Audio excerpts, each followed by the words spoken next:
Welcome to Sigma Solver guys. Before I start the video, I want you guys to smash the like button.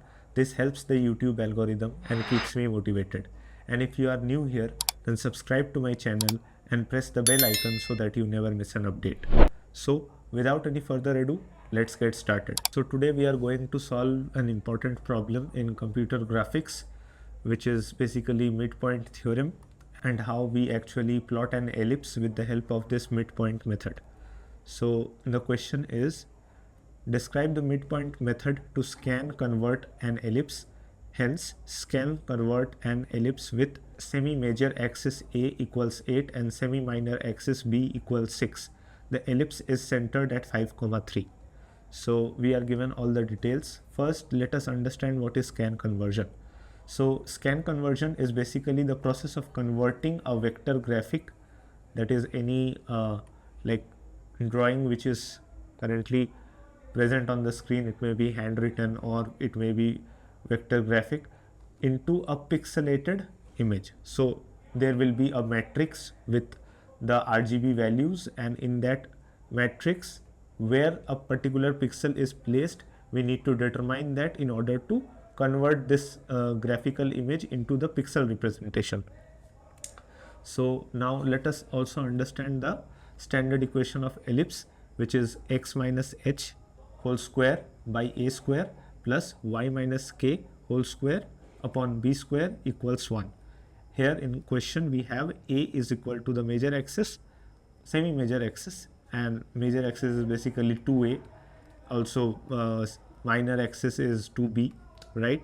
So their both values are given, and h and k are basically the coordinates of the center. So in our case, h is equal to 5 and k is equal to 3. Okay. Now, things to be kept in mind while plotting an ellipse. So in our case, there will be two regions.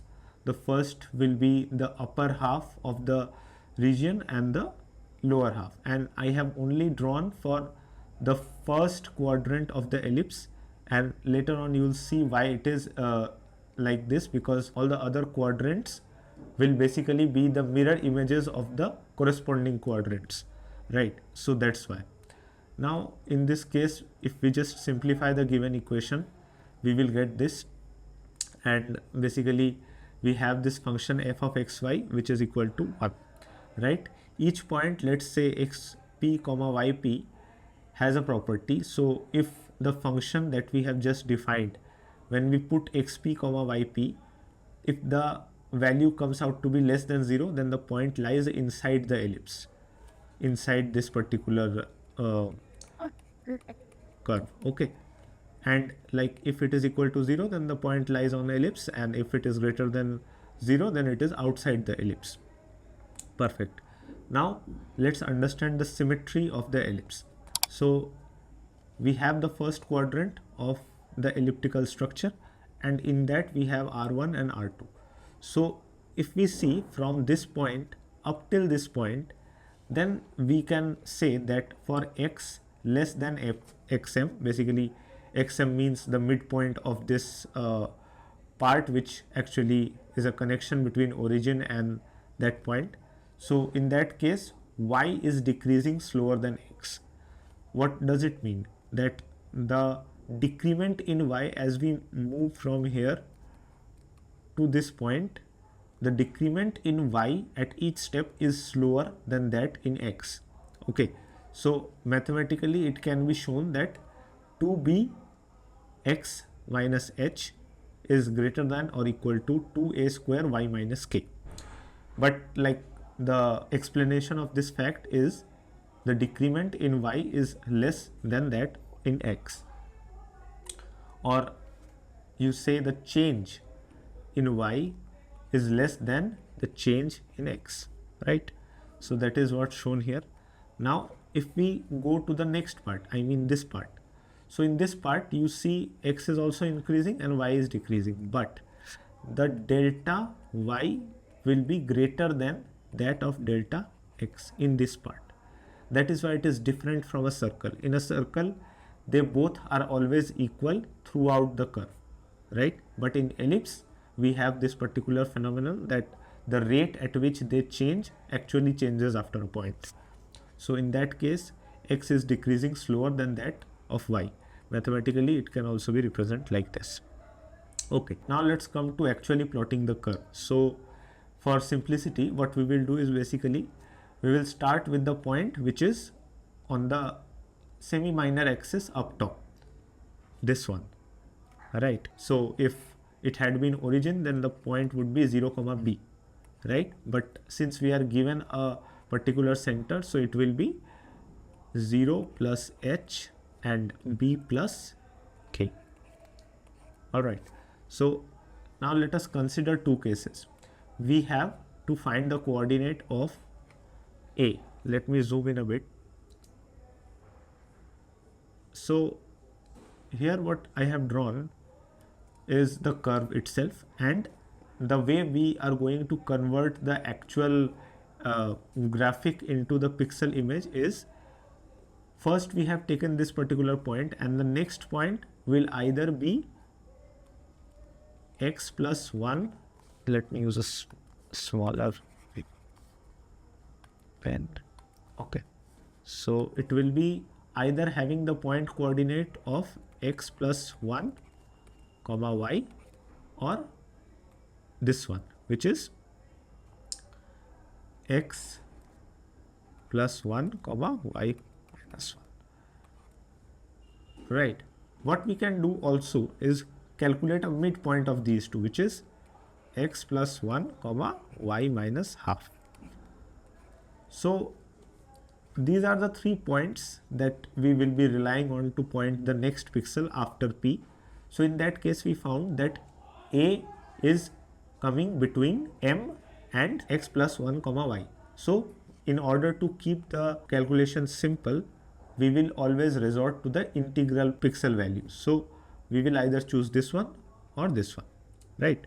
So in that case, since A is closer to x plus 1 comma y, we will take x plus 1 comma y. Now in case 2, again, if we plot it, it will be x plus 1 comma y, and here it will be x plus 1 comma y minus 1. Now here A is closer to this point, so A will be assigned to this value, right? Obviously it will have some error because we are actually converting it from analog values of graphics into the digital pixel values. So but it is actually invisible to the normal eye because the pixels are very small in the screen. So like that is what is written here, the upper half of the ellipse and the midpoint, those things. So either we take this one or we take this, right? So after this step, what we can do is basically we will convert A, or the point which we choose, into P again, and the process basically repeats itself. We find the next point in line. Okay, now coming to the next part, which is actually the calculation, the choice of point A, which we use as a variable. So initial point is 0 comma b, right? And the initial variable that we take in order to calculate whether we take x minus 1, x plus 1 comma y, or x plus 1 comma y minus 1 is determined by this variable, which is b square plus a square by 4 minus a square b. So this is the initial point of this variable p naught. Now if p naught comes to be negative, then we will take x of k, which is the older value of x, plus 1 comma yk. And then the next calculation will be pk plus 1 equals pk plus b square plus 2b square x of k plus 1. Yes. Similarly, if pk is greater than 0, then it will be xk plus 1 comma yk minus 1. And again, like similarly, pk will be calculated. Now if we take the initial point as we just discussed, 5 comma 9, then if we put it in the equation, we get minus 332, which is actually negative. So what we will do is, according to this rule, if pk is negative, we take xk plus 1, right? So in that case, xk plus 1 is 5 plus 1, 6. right? 5 plus 1, 6. But the y value is remaining the same, which is 9, right? And now we will have the next step, which is calculating p of x plus 1. So taking the value of p from here, minus 332, right, plus b square, which is 36, plus 2 times of b square x k plus 1. So x k plus 1 is 6, and then we calculate, which comes out to be 132. Now it's greater than 0. So if it is greater than 0, what we do? We take xk plus 1 comma yk minus 1. So xk plus 1 is 6 plus 7, and yk minus 1 is 9 minus 1, 8.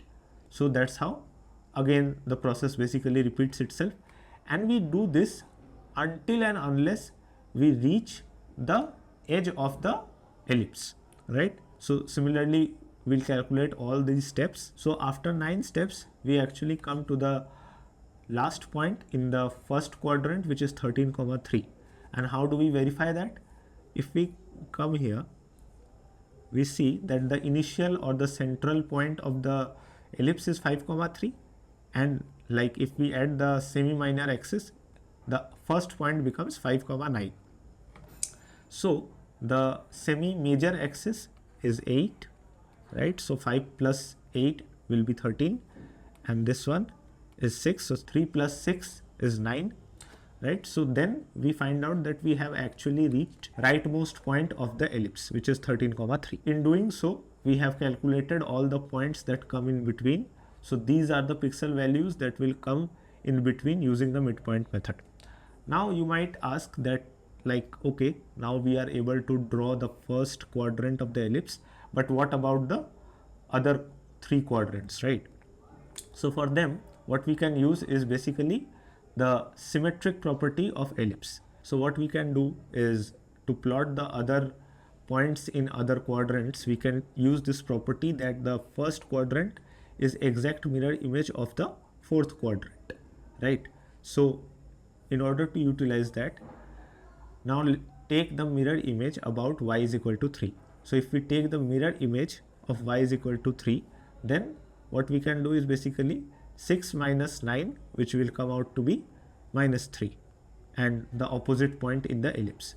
So 6 minus 6 comma minus 3, 7 comma minus 2, and likewise we will calculate all the 7 points, right?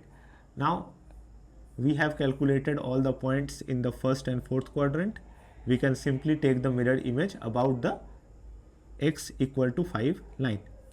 So in that case, we will have all these 14 points, right? That's how you calculate the different points in an ellipse and scan convert the vector graphic image into a pixel image. So that's been it. If you still have any doubts, then feel free to reach out in the comment section below.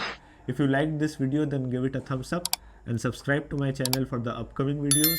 Till then, happy solving. Hey there, before you go, I've got some fantastic content lined up for you. Over here, we've got some videos and playlists you might enjoy. But first, if you haven't already, make sure to hit that subscribe button and ring the notification bell so that you never miss out on any of our future uploads. Thanks for watching, and I'll catch you in the next video.